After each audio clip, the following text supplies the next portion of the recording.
Welcome to City Conversations, the City of Fayetteville's TV show that talks about what matters to you as our residents. Today we have with us Rob Stone, the Public Services Director, and Lee Jernigan, the city's traffic engineer. And we thought it would be very timely to talk about the weather, given the recent weather we've had this winter, and things we can do to prepare for that. And we're also going to talk about red light cameras, something that's everybody's favorite topic. So I think today we're going to start first with with Rob, and talk a little bit about what we do to get ready for storms when they come. So welcome, Rob and Lee. Thank you for being here today. Thanks for having us.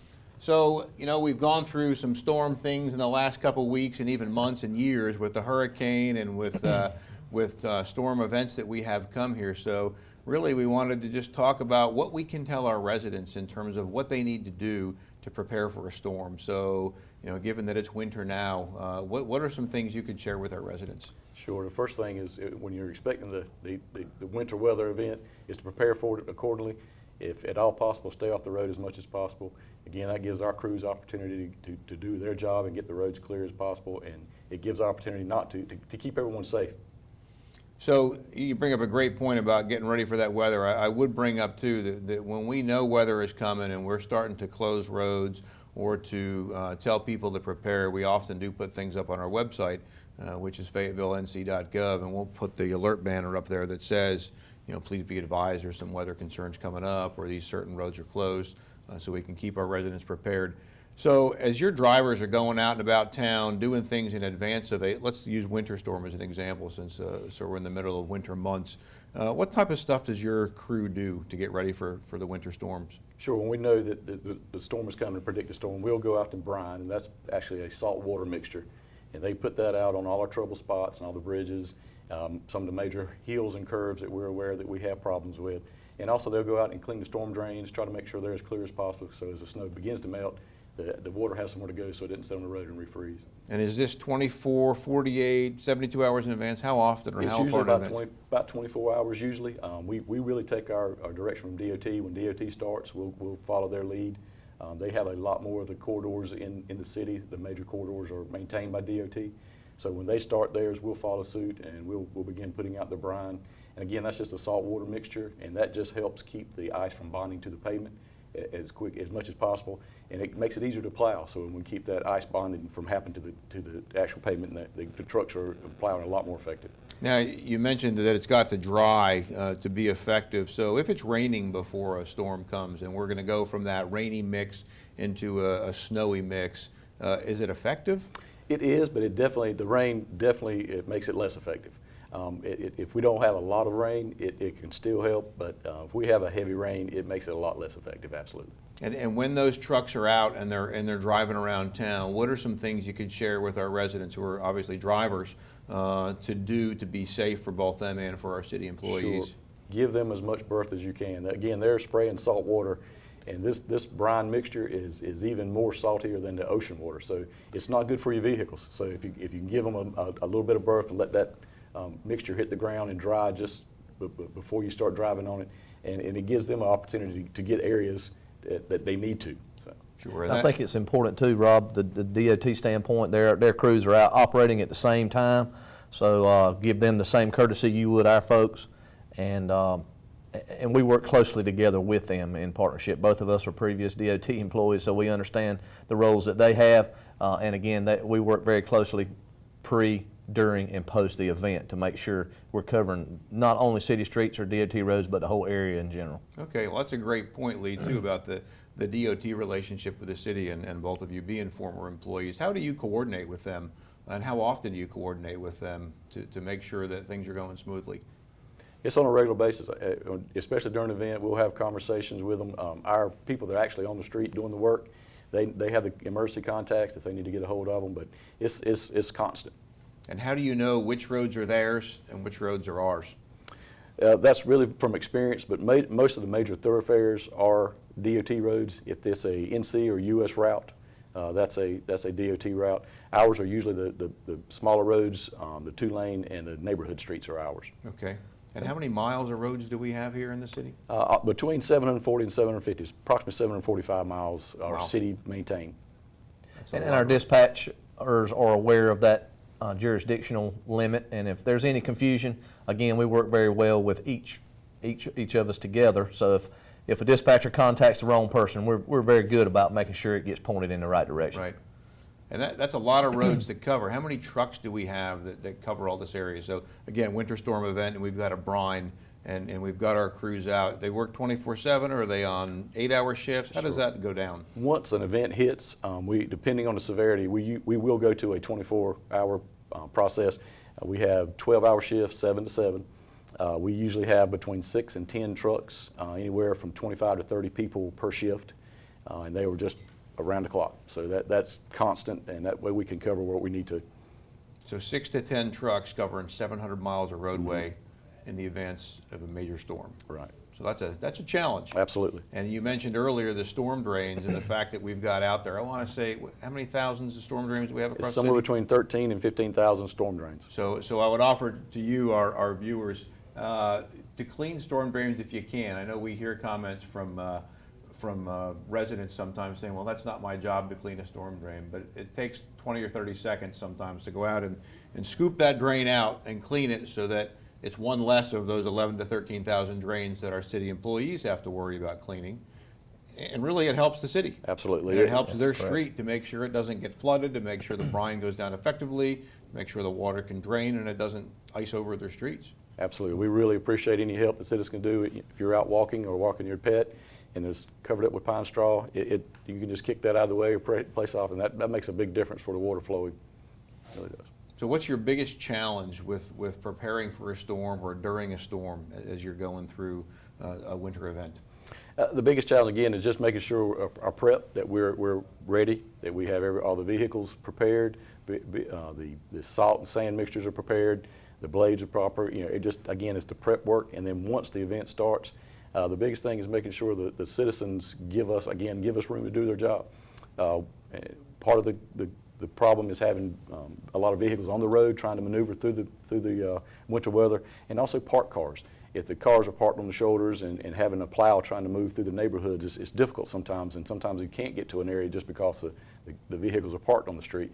We know sometimes it's almost a preemptive thing for the citizen to park their car in the road so they're already in the street, but sometimes it can cause issues with our plows getting to those areas. Sure, well, that's a great point, just to make sure you bring your vehicles in before that storm hits so we can keep our city streets clear. Absolutely. So, anything else you want to share about storm prep before we shift to our favorite topic of red light cameras? Again, we just encourage the citizens to be safe and do not get on the road unless you absolutely have to. That's always, sometimes we think the four-wheel drive will save us, but once you hit that ice, and we would rather not have any crashes with our vehicles either. So. Right. Now, four-wheel drive just means four wheels are spinning. Exactly, especially on that ice. Safer. Especially on that ice. And if there's problems that occur, that also ties up other resources in the city. Our PD, our fire, they have the same challenges of accessing those trouble spots as the vehicles do. So the fewer issues that can be created, the fewer resources we have to dedicate and put our folks in harm's way in order to correct someone else's that's a great incorrect behavior. That's a very good point, Lee. Yeah, certainly from a police and fire perspective, if people are getting in an accident sliding off roads, now it's tying up other resources that we're limited on. And so even though folks are working 24/7, it still becomes a challenge for them to get the job done they need to do, as opposed to that guy or gal that just slid off the road because they were out when it was dangerous and would have been better served to stay home. Absolutely. Yep, absolutely. So let's shift over, Lee, to our favorite topic of red light cameras, something that's been in the city now for almost 3 years. That's correct. And talk a little bit about what red light cameras do. So let me start with the initial question of why red light cameras in Fayetteville? Well, we'll go back to the beginning of our program, and this was a concept that was developed by our joint city-county liaison committee, and they proposed a concept to bring red light camera program back to Fayetteville. So it began in 2015. The intention of the program is to improve the safety of our community. Normally, if a red light violation occurs and an accident is a result of that, it's typically a very severe or even fatal accident. So anything we can do to reduce that potential improves the safety for our community and all our citizens. Sure. And how many cameras do we have right now? We are currently at 15 cameras. They are posted at 13 different intersections around the city. So we have approximately 220 signalized intersections within the city, and so obviously we're on a very small percentage of those. So we appreciate these opportunities just to get the message out and educate folks on the seriousness of red light running. And you mentioned over 200 signalized intersections. Those are all your responsibility as the city Yeah, traffic engineer. again, we have very blurred lines with DOT, city-owned traffic signals. We have 29 city-owned traffic signals within that 200 number I mentioned. So the remainder of that are owned by DOT. Okay. They do, in essence, contract with us in order to provide the daily maintenance and emergency maintenance for those signals. So day to day, we're out there maintaining those signals. Okay. Let's view the map that we have that shows the locations for our 15 red light cameras.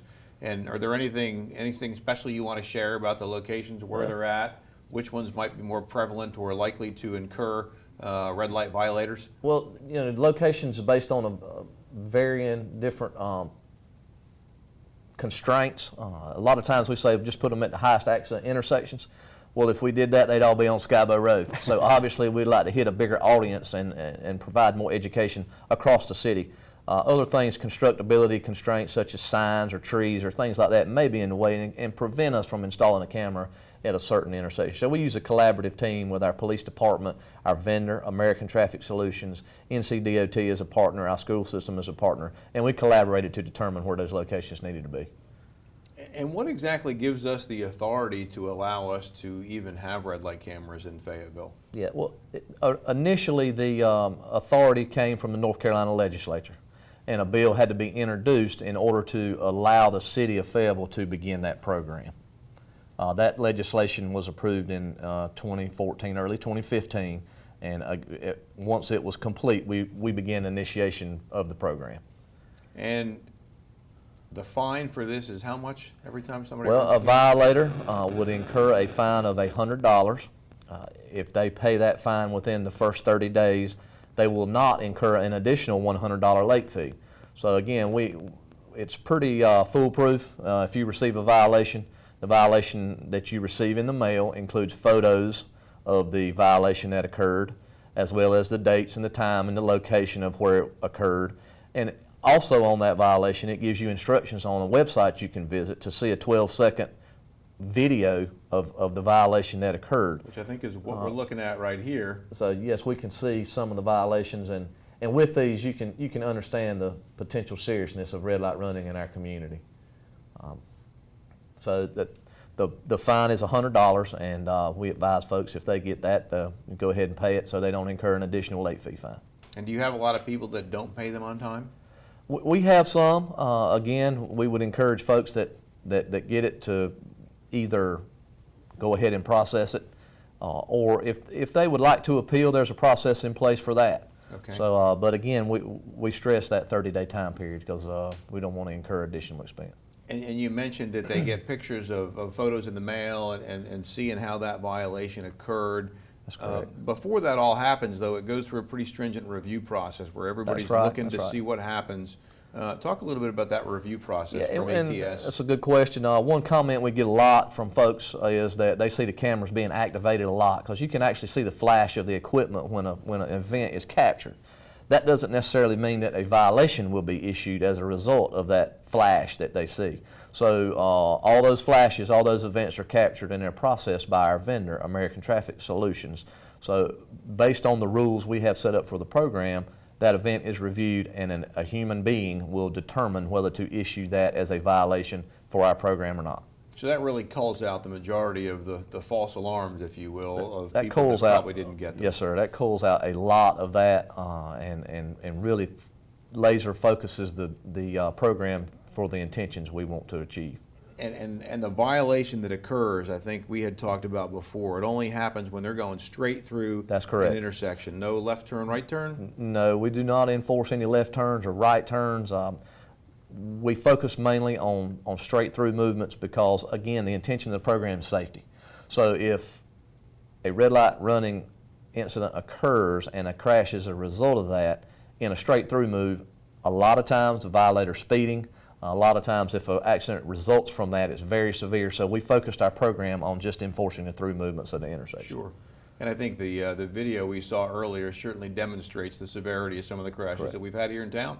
Again, we appreciate this opportunity to educate folks, because that doesn't give people permission to run red lights turning left or right. That's right. But again, normally in a straight through movement, that's where your most severe Absolutely. accidents would happen. Well, and really, we hope that to your point, it does bring awareness to people to go, hey, look, as you see a yellow light coming, yellow means to slow down and prepare to stop, but when it's red, it means you do stop. Now, That's correct. if I'm going through a light and it turns red, but I've got an ambulance behind me and I've got to go somewhere and I can go nowhere but straight, and I get flashed, does that mean I'm going to get a ticket?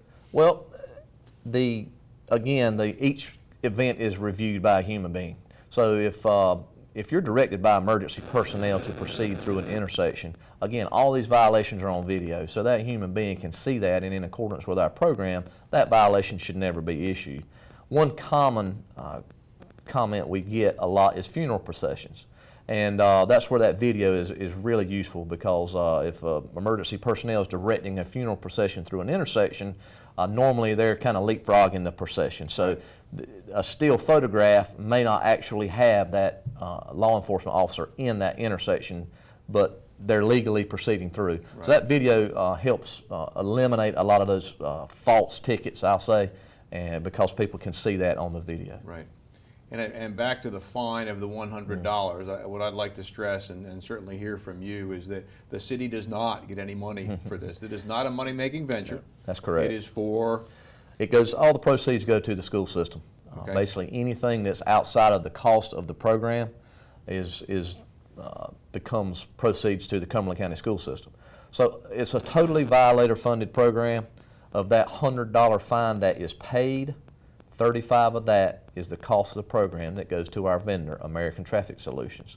So we do not pay the vendor until the violator pays the fine. So of that 35, that $100, 35 goes to the vendor. The remaining 65 would be given to the school system. Okay.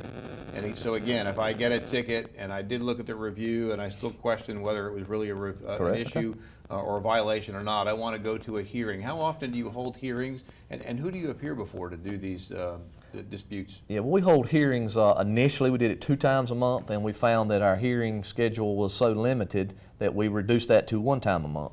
So if a violator gets a ticket and they feel that they choose to appeal, again, going back to that citation that you'll receive in the mail, there are instructions on that, on how you would appeal. Basically, you sign a part of your citation, mail it back to our vendor, American Traffic Solutions. Within that 30-day time period, that's a critical piece of information that violators need to know. American Traffic Solutions will then, in turn, contact you and schedule you for a hearing. Okay. As a part of that, we require violators to post their $100 at the time of the request for a hearing. That functions as a bond until your hearing date is set. So when your hearing date and time comes, you come we conduct them in our council chambers. So you come to City Hall, you sit in front of an independent adjudicator that is not a city employee or staff member. That adjudicator has full rights to hear your case. She swears you in. You plead your case, and she makes a determination. If that is upheld and is guilty, your $100 bond then constitutes your fine obligation, and you're complete. Okay. If you're found not guilty, we refund your $100 on the spot. And so we didn't feel comfortable retaining folks' money any longer than the hearing date. Sure. We would want to stress as part of that is it is better to pay the fine then and not wait till your hearing. You're required to pay the fine in advance before your hearing. We want to stress that piece. Okay. That's a to good know. point, Rob. So if you request a hearing, again, you have to accompany that with your $100. We hold it until the verdict from your hearing is made, and at that point, it either goes back to the violator if you're not guilty, or we constitute that as your fine if your guilty is upheld. Okay. And how many violations have we had since the inception of the program or over the last year? What kind of numbers can you provide to us? Just quickly to give a magnitude of the program, we activated 4 cameras on July the 1st of 2015. That was an initial round of 10, so 4 went live July 1st of 15. 6 more went October 1st of 2015, and City Council, as a part of their strategic planning, expanded the program by an additional 5 for a total of 15. Those went active this past August 1st of 2017. By about the end of December, we've issued around 50,000 citations. Wow. That's a lot. That is a lot of violations. So again, we appreciate the opportunity to raise the awareness of folks of the seriousness in our community for this, and hopefully reduce those numbers. The good news with that is that part of what we see as a success for the program is that we don't have a lot of repeat violators. So it's not the same person running the light. I mean, so apparently the message is getting across, so we don't see a lot of repeaters. So that's good news. That is good news and a great point. And I think back to what Lee mentioned at the beginning too, really about stressing that awareness, making sure people know those are out there. We're not in this to make money. There's absolutely no money gained by the city. We're really talking about trying to improve the safety of our residents going through intersections. And I think the good news too is that it doesn't require that police officers be out there to try and enforce this. It allows them to focus on other things rather than trying to catch people running red lights. That's right. So right there became 50,000 instances of where if a policeman were present on that site and had a choice between following a violator of another thing or that red light violator, the violator would have gotten the ticket and he could go pursue, or she could go pursue other things that they have to do from a police side. Sure, and plus to tie up the police office for the court piece of that also. Once you have the violation that the police officer sees, they have to take it to court and be there too. So it eliminates that whole piece again, so that the actual policing is more effective. Sure, well, that's a great point. So I think similar to our discussion on the weather events, I mean, it just frees up resources, and the police department views this as a force multiplier, so again, that they don't have to tie their resources up for these particular violations. Yeah, that's great news, I think, and I think it's a win-win for the city. Lee, just to kind of end this topic, where do you see the future of this going? Do we have any more red light cameras that are potentially getting installed later? How might that go down here in the next year or two? Well, as of right now, City Council hasn't identified a strategic plan to expand it. I think that is always an option that we could choose to pursue. Our vendor has been fantastic to work with as far as installing the equipment and working with us to determine locations and that sort of thing. So again, there's not any current plans to expand it, but it's always something that can be pursued and be expanded relatively quickly. Good. All right, anything either of you would like to add before we finish today? Appreciate the opportunity to come talk with you. Thanks again for having us. All right, well, thank you for both being here, and we appreciate the opportunity to help educate our residents on what exactly to do as they prepare for winter weather and how to better help our employees as they're out there on the roads trying to prepare, as well as making sure that they're cognizant of the fact that running red lights is not a good thing. And then we've got 15 cameras out there that we will help enforce that message with. So thank you for joining us today.